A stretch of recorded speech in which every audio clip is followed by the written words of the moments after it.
నీ జీవిత కాలములో నువ్వు పోరాటము చేయాలి. మనుషులతో కాదు, నీ సమకాలీకులతో కాదు, నీ తోటి వారితో కాదు, నీ స్నేహితులతో కాదు, నీ రక్త సంబంధికులతో కాదు. నువ్వు పోరాటం చేయవలసింది ఎవరితోనో తెలుసా?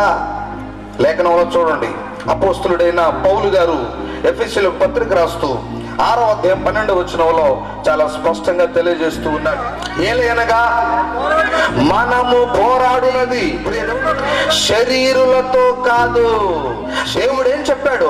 ఎవరితో పోరాటం చేయమన్నాడు?